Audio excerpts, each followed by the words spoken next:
Next heading है हमारा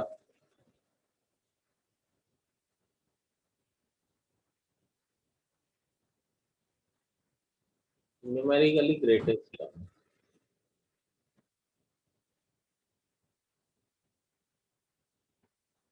next heading है हमारा न्यूमेरिकली ग्रेटेस्ट टर्म। देखिए न्यूमेरिकली ग्रेटेस्ट टर्म क्या होता है, अगर इसके बारे में हम बात करते हैं तो जैसे कोई भी एक्सपेंशन है, अगर मैं यहाँ पर ओपन करता हूँ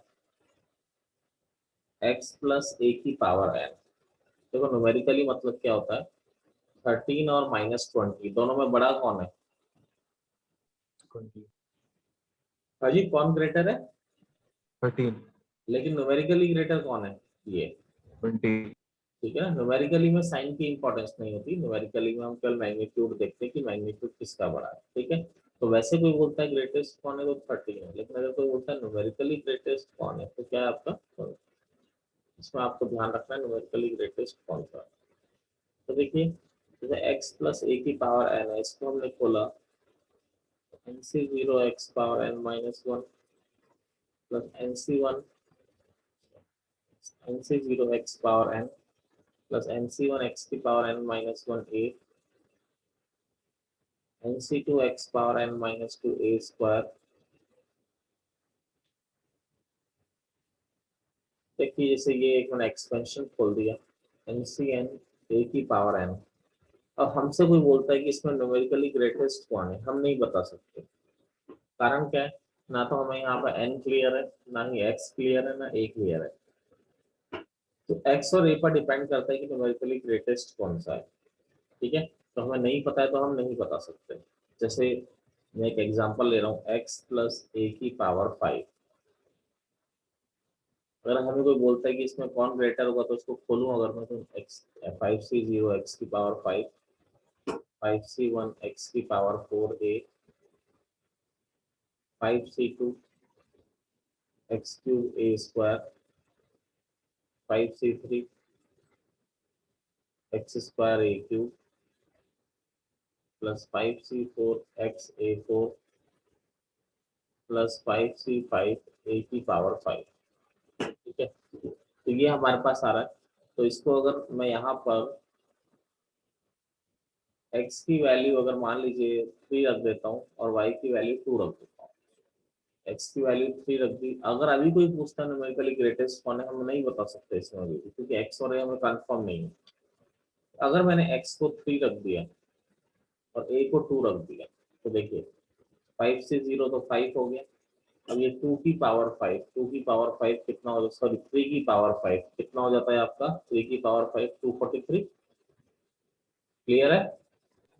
यस सर। और 5c1 आपका हो जाता है, 5c1 आपका हो गया 5, 3 की पावर 4 81 और 2 प्लस 5c2 हो जाता है 10, 3 का क्यूब 27 और ये 2 का स्क्वायर 4 प्लस 5c3 अगेन 10, 3 का स्क्वायर 9, 2 का क्यूब 8 प्लस 5c4 5, ये हो गया 2 सॉरी 3 इंटू 2 की पावर 4 16 प्लस 5c5 1, ये 2 की पावर 5, 2 की पावर 5 कितना हो जाता है आपका 64, नहीं 2 की पावर 5 32। अब देखिए इसको अगर हम मल्टीप्लाई कर दें 243 इंटू 5, 243 इंटू 5 हो जाता है 1215। ठीक है, और 81 इंटू 2 इंटू 5, 81 इंटू 2 इंटू 5 ये हो जाएगा 810।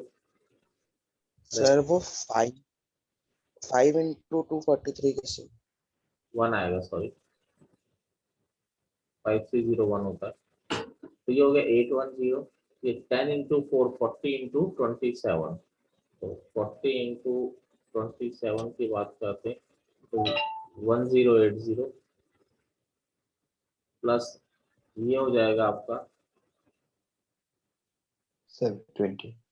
हाँ 720। ये हो गया हमारा 720।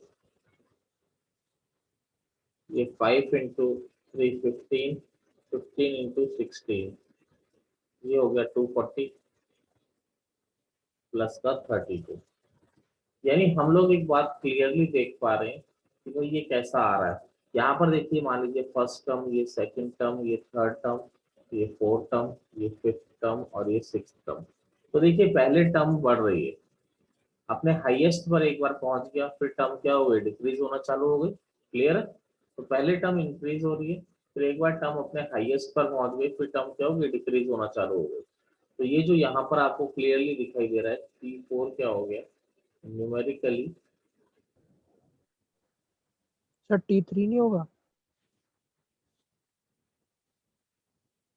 सॉरी सॉरी सॉरी, आगे बढ़ा दिया। T1, ये T3, ये T4, ये T5, ये T6। तो यहाँ पर T3 जो हो गया आपका, वो क्या हो गया आपका न्यूमेरिकली ग्रेटेस्ट टर्म हो गया। यानी न्यूमेरिकली ग्रेटेस्ट टर्म निकालने के लिए x और a सबका एग्जैक्ट वैल्यू मालूम होना जरूरी है। जब आपको सब सारी वैल्यूज मालूम होंगी तभी आप उसको निकाल पाए। नोट करिए। तो इन जनरल देखिए, अगर हम x प्लस ए पावर n में, जब हमें x और a गिवन होगा, अगर हम ओपन करते हैं इसको, nc0 x power n, nc1 x power n minus 1 a plus nc2 x power n minus 2 a square plus dash dash NCN A power n। यानी जब हम इसको खोलेंगे तो T1 is greater then T, तो इसी ऑर्डर में खुलेगा T3। कहीं जाके बीच में न्यूमेरिकली ग्रेटेस्ट टर्म, मान लीजिए Tr+1 अगर न्यूमेरिकली ग्रेटेस्ट टर्म आ गया, तो इसके बाद टर्म क्या हो जाएंगे, डिक्रीज होना चालू हो जाएंगे। ठीक है, तो ये आपका अगर न्यूमेरिकली ग्रेटेस्ट टर्म आ गया, लेट Tr+1 जो है, Tr+1 is the numerically, Tr+1 is the numerically greatest term। Tr+1 अगर numerically greatest term है, इसका मतलब Tr+1 सबसे बड़ा है। तो Tr+1 अपॉन Tr, यानी इसमें अगर इसका डिवाइड करें तो always greater than equal to 1 आएगा। बोलिए गलत कह रहे हैं, सही कह रहे हैं? सही कह रहे हैं ना। अगर ये सबसे बड़ा टर्म है तो इसमें किसी का भी डिवाइड करोगे 1 से बड़ा आना चाहिए, क्योंकि न्यूमरेटर तो सबसे बड़ा है। Yes. या फिर Tr+1 अपॉन Tr+2, या फिर Tr+1 अपॉन Tr+2 भी क्या होना चाहिए, 1 या 1 से बड़ा होना चाहिए। ये भी क्या होना चाहिए, 1 या 1 से बड़ा, क्योंकि ये न्यूमेरिकली ग्रेटेस्ट टर्म है। अब इस तरह से बार बार हर क्वेश्चन में ऐसे करोगे, ये तो कॉन्सेप्ट है ही है, इस हर क्वेश्चन में अगर ऐसा करोगे तो बड़ा लंबा हो जाता है क्वेश्चन। ठीक है, ये क्लियर है जो मैंने लिखा है आपको? Yes, sir. ठीक है, बार बार ऐसा करना ठीक नहीं है। तो इसके लिए मैं आपको एक शॉर्टकट बताता हूँ न्यूमेरिकली ग्रेटेस्ट टर्म निकालने के लिए। बुक वाले इसी तरीके से बार बार लंबा करते हैं। मैं आपको डायरेक्ट, ये बिल्कुल सही है, गलत नहीं, कि भाई Tr+1 अगर न्यूमेरिकली ग्रेटेस्ट है तो इसमें Tr का डिवाइड करोगे तो भी 1 या 1 से बड़ा मिलेगा, और Tr+2 का डिवाइड करोगे तो भी 1 या 1 से बड़ा मिलेगा। इसमें तो कोई डाउट वाली बात तो है ही नहीं ना इस जगह की हम कहीं डाउट वाली बात रखें कि नहीं नहीं ऐसा नहीं हो सकता, बिल्कुल होगा ऐसा। तो इसका मतलब आगे अगर हम लोग देखें इसमें, तो इसका एक मैं शॉर्टकट बता रहा हूँ निकालना कैसे है। आप क्या करेंगे, आप हमेशा एक k का वैल्यू निकालिए। k क्या होता है, n+1 upon mod x bye a+1। ठीक है, आप इस k का वैल्यू निकालिए, जहां पर n आप जानते हैं, यहाँ मॉड x बाय a लिख दिया मैंने। ठीक है, तो अगर k इंटीजर आ रहा है, अगर k इंटीजर आ रहा है, तो जो न्यूमेरिकली ग्रेटेस्ट टर्म होगा वो हो जाएगा t। अगर k इंटीजर आ रहा है तो न्यूमेरिकली ग्रेटेस्ट टर्म हो जाएगा t ग्रेटेस्ट इंटीजर k+1। तो न्यूमेरिकली ग्रेटेस्ट टर्म ये हो जाएगा। अगर k आपका नॉन इंटीजर है, अगर k आपका नॉन इंटीजर है, तो न्यूमेरिकली ग्रेटेस्ट टर्म जो होगा वो क्या हो जाएगा, tk। तो न्यूमेरिकली ग्रेटेस्ट टर्म हो जाएगा tk एंड tk+1। ठीक है, तो न्यूमेरिकली ग्रेटेस्ट टर्म आपका tk एंड tk+1 हो जाएगा। तो दो हो जाते हैं। अब आप बोलेंगे सर ग्रेटेस्ट टर्म दो कैसे हो सकते हैं? ग्रेटेस्ट टर्म मान लीजिए आपने एक्सपेंड किया, एक 32 आ गया, एक -32 आ गया, तो दोनों ही तो ग्रेटेस्ट हो गए ना न्यूमेरिकली, तो दोनों ही ग्रेटेस्ट है ना आपके, समझ रहे हैं? दो दो लोग ग्रेटेस्ट, Yes. भाई ऐसा कहा जाए कि दो लोग दुनिया के सबसे अमीर आदमी हैं, ऐसा कब हो सकता है? जब दोनों के पास इक्वल इक्वल संपत्ति होगी। क्लियर है? Yes, sir. ठीक है, तो आपसे बोल रहा है दोनों न्यूमेरिकली ग्रेटेस्ट टर्म होंगे, कब हो सकते हैं? जब एक मान प्लस हो जाए और दूसरा क्या हो जाए, मान लीजिए माइनस हो जाए, तभी तो न्यूमेरिकली ग्रेटेस्ट टर्म हो सकते हैं दोनों। हाँ, हालांकि एक एल्जेब्रिकली ग्रेटेस्ट हो सकता है और दूसरा एल्जेब्रिकल, जैसे 32 और -32 आ गया, तो न्यूमेरिकली ग्रेटेस्ट तो दोनों ही है, पर ये एल्जेब्रिकली ग्रेटेस्ट है और ये क्या आ रहा है आपका, एल्जेब्रिकली लीस्ट आ रहा है। समझ में आई मेरी बात? Yes. नोट करिए, एक मिनट, ये ऐसा नोट करिए कि अगर के इंटीजर को बिलोंग नहीं कर रहा है तो टी ग्रेटेस्ट इंटीजर k+1 है। सॉरी, एक दो प्रॉब्लम्स देखते हैं इस पर।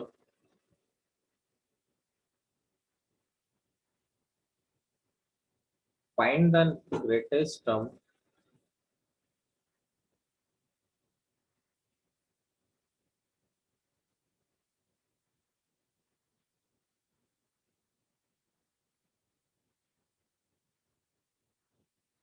in the expansion of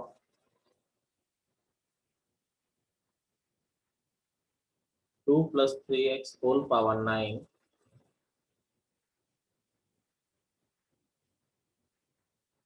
2 plus 3x whole power 9 when x is equal to 3/2. Find the greatest term in the expansion of 2 plus 3x whole power 9 when x is equal to 3/2. देखिए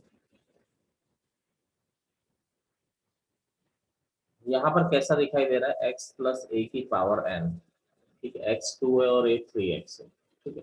आपसे बोला जा रहा है कि न्यूमेरिकली ग्रेटेस्ट टर्म निकालिए, तो मैंने बताया था इसके लिए हम लोग k निकालते हैं।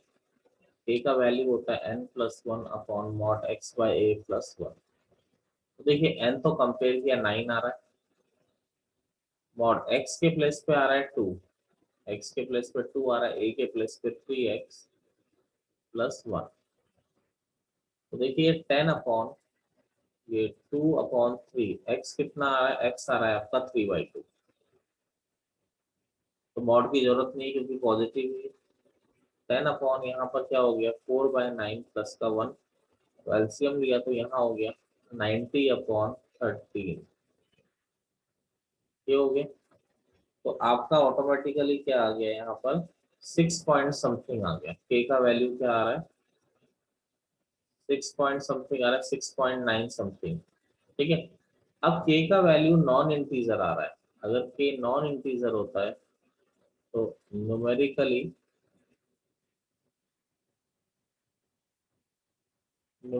ग्रेटेस्ट टर्म जो होता है वो क्या होता है, p ग्रेटेस्ट इंटीजर k+1, क्या हो जाएगा बच्चे, 6.9 का ग्रेटेस्ट इंटीजर क्या हो जाएगा, 6, तो आपका क्या हो जाएगा, t6+1 न्यूमेरिकली ग्रेटेस्ट टर्म हो जाएगा, ठीक है। अब 2 प्लस 3x की पावर 9 में क्या हम लोग t6+1 निकाल सकते हैं?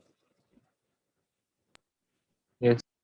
9 से 6 NCR x की पावर n-r 3x की पावर r यानी 6, x कितना है, 3/2 है, तो ये आ जाएगा 9 से 6 यानी 9 factorial upon 6 factorial into 3 factorial, यहाँ पर आ गया 2 की पावर 3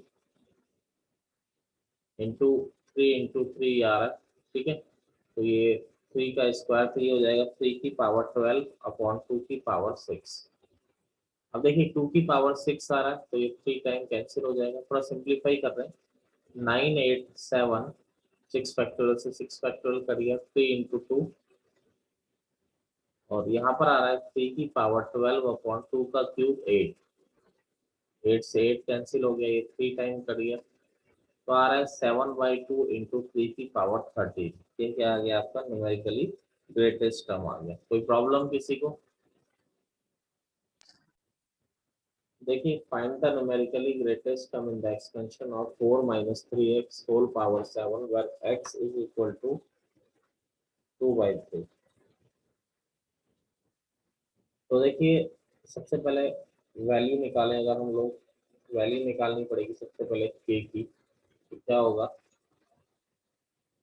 ये जो आ रहा है आपका 4 - 3x whole power 7, x plus a की पावर एन की तरह दिखाई दे रहा है। तो इधर हम ध्यान दें के का वैल्यू क्या होता है, n+1 upon mod x by a plus 1। N तो आपका 7 आ रहा है, अपॉन मॉड एक्स आ रहा है 4, ए आ रहा है -3x, तो माइनस की तो कोई जरूरत नहीं, मॉड लग रहा है। तो ये आ गया 8/4/3x, एक्स आ रहा है आपका 2/3 प्लस 1, तो k is equal to 8 upon, ये क्या आ रहा है 2 + 1, यानी 8/3। तो अगर 8/3 आ रहा है तो ये क्या हो जाएगा आपका 2.9 समथिंग हो जाएगा। क्लियर है? Yes, sir. अब ये न्यूमेरिकली ग्रेटेस्ट टर्म क्या होता है जब k नॉन इंटीजर होता है। न्यूमेरिकली ग्रेटेस्ट टर्म हो जाता है t greatest integer k plus 1, यानी कि यहाँ पर क्या हो जाएगा, t ग्रेटेस्ट इंटीजर k क्या है 2.9, यानी t 2 + 1 हो जाएगा। 2.9 का ग्रेटेस्ट इंटीजर तो आपका 2 ही होगा। तो क्या हो जाएगा, देखिए इसमें इसको खोलें तो NCR यानी कि 7c2 4 की power 7 - 2 N minus R A की पावर आर, यानी -3 एक्स कितना है हमारा 2/3 की पावर आर, यानी 2 आ गया। तो ये तो कैंसिल हो गया। 7c2 इंटू 4 का आपका क्या हो जाएगा, 4 का स्क्वायर, सॉरी 4 की पावर 5 इंटू ये 2 का स्क्वायर 4। 7c2 को अगर हम खोलते हैं तो 7 factorial upon 2 factorial into 5 factorial into ये 4 की पावर 6 आ रहा है। ठीक है, यहाँ पर हम मिस्टेक तो नहीं हो रही है इसमें, 7 × 6 नहीं है, ठीक है, into 5 factorial 2 into 5 factorial into 4 की पावर 6, ये कैंसिल हो गया, ये 3 टाइम कैंसिल हो गया। तो आपका क्या आ रहा है, T3 आ रहा है 21 इंटू 4 की पावर 6, ये आपका आंसर आ गया। Yes, sir. तो क्वेश्चन पे ध्यान दे दीजिए, बोला 4 टर्म जो है मैक्सिमम है। तो अगर 4 टर्म मैक्सिमम है तो हम लोग एक बात कर सकते हैं, जो T4/T5 होगा ये भी क्या होगा, 1 या 1 से बड़ा ही होगा। क्लियर है? Yes, sir. एंड T4/T3 होगा, और जो T4/T3 होगा वो भी क्या होगा, 1 या 1 से बड़ा ही होगा, क्योंकि T4 तो न्यूमेरिकली ग्रेटेस्ट टर्म है। अब 2 + 3x/8 पावर 10 में हम ये सारी टर्म निकाल सकते हैं ना। ठीक है, इसको आप चाहो तो इधर ले आ सकते हो, not T4 is greater than equal to, positive ही होंगी टर्म्स तो कोई दिक्कत नहीं। एंड यहाँ पर T4 is greater than equal to T3 भी लिख सकते हैं। अगर मैं T4 को सिंप्लीफाई करूँ, T4 क्या हो जाएगा, 10c4 2 की पावर 10 - 4 3x/8 की power 4 is equal to 10c5 2 की पावर 10 - 5 और 3x/8 की पावर 10 - 5 5 हो गया। इसको सिंप्लीफाई कर रहे हैं, 10c4 हो गया 10 factorial upon 4 factorial into 6 factorial, ये 2 की पावर आ गया 6, तो 3 की पावर 4 अपॉन 8 की पावर 4 x की पावर 4, तो 10c5 आ गया 10 factorial upon 5 factorial into 5 factorial, ये आ गया 2 की पावर 5 3 की पावर 5 x की पावर 5 अपॉन 8 की पावर 5। सिंपल, ये x की पावर 4 से ये कैंसिल हो गया। अब 10 फैक्टोरियल से 10 फैक्टोरियल कैंसिल हो गया। तो देखिए सिंप्लीफाई करने की कोशिश करते हैं, तो 1 अपॉन ये 4 फैक्टोरियल, 6 को बाहर निकाला तो ये हो जाएगा 5 फैक्टोरियल, यहाँ 2 की पावर 6 इंटू 3 की पावर 4 इज इक्वल, सॉरी ये ग्रेटर देन इक्वल टू आ रहा है,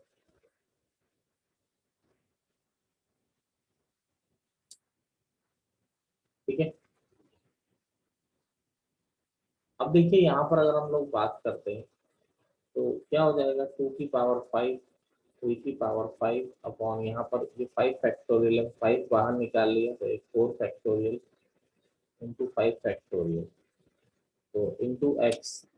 देखो 2 की पावर 5 3 की पावर 5, यहाँ पर 3 की पावर 4 था, तो 3 की पावर 4 से 5 पावर कैंसिल हो जाएगी, 2 की पावर 5 से ये कैंसिल हो जाएगा, 4 फैक्टोरियल 5 फैक्टोरियल कैंसिल हो गया, तो आपका क्या बच रहा है, 2 बाय, ऊपर से 2 बच रहा है, नीचे से 6 बच रहा है, इज इक्वल टू, यहाँ से बच रहा है आपका, यहाँ से तो कुछ बच नहीं रहा शायद, नहीं 3 बच रहा है, 3/5, ये एक्स आ गया, ये आ गया। अरे क्लियर है, यस सर। ठीक है ना, तो ये हो जाएगा 10,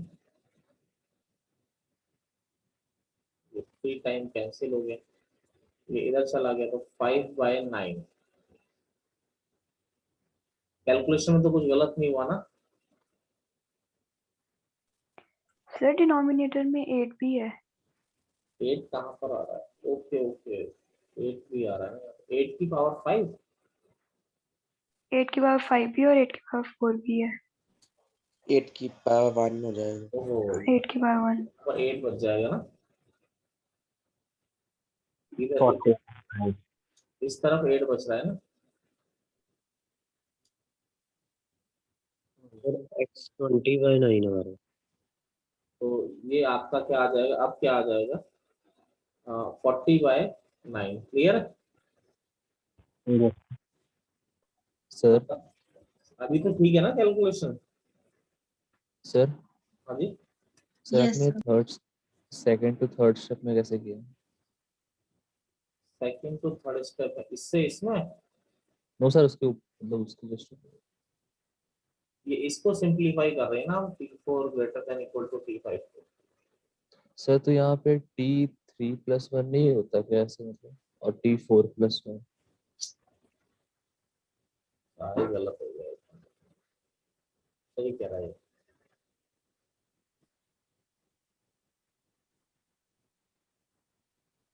एक मिनट हो गया, तुम लोग क्या सो रहे हो क्या, नहीं सर, मेरे को लगा कि सही होगा, फिर सोचा कि रिकॉर्डिंग के बाद बोलता हूँ। T4+1 सही कह रहा है, 10C3 2 की पावर 10 - 3 3x/8 की पावर 3, T4 क्या हो गया, 10C4 2 की पावर 10 - 4 3x/8 की पावर 4, तो 3x/8 की पावर 3 से ये एक ही बचेगा यहाँ पर, 10C3 को अगर हम देखते हैं तो 10 factorial upon 3 factorial into 7 factorial, ये 2 की पावर 7, 10C4 हो गया 10 फैक्टोरियल 4 फैक्टोरियल इंटू 6 फैक्टोरियल, ये 2 की पावर 6 इंटू 3x/8, ठीक है ना ये तो। Yes sir. अब देखिए 1/3 फैक्टोरियल आ रहा है ना, तो 3 फैक्टोरियल है, 7 बाहर निकाल लिया तो इंटू 6 फैक्टोरियल हो गया, इंटू 2 की पावर 7, यहाँ पर क्या आ रहा है, 1/4 को बाहर निकालिए तो 3 फैक्टोरियल इंटू 6 फैक्टोरियल इंटू 2 की power 6 into 3x/8, 3 factorial 6 factorial करिए तो ये कैंसिल हो गया, तो यहाँ बच रहा है 2/7, ये 3x/8, ऐसा ही हो रहा है, 2/7, देख लो कोई कैलकुलेशन मिस्टेक तो नहीं है,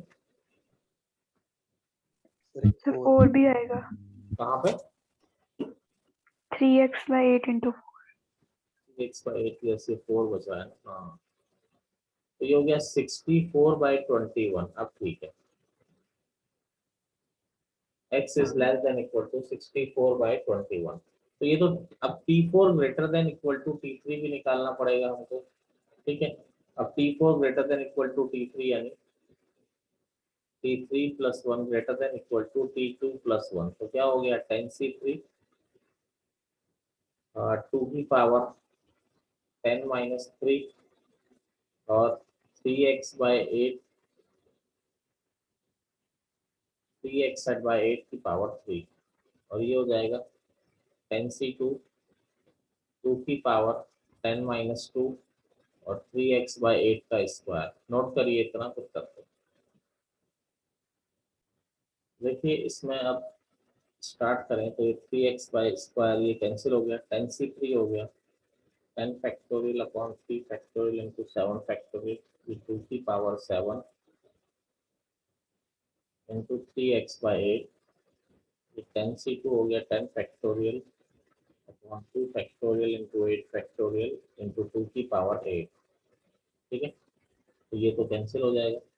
यहाँ पर 10 फैक्टोरियल से 10 फैक्टोरियल तो 1/3 को बाहर निकाल लिया, ये 2 factorial into 7 factorial into 3x/8।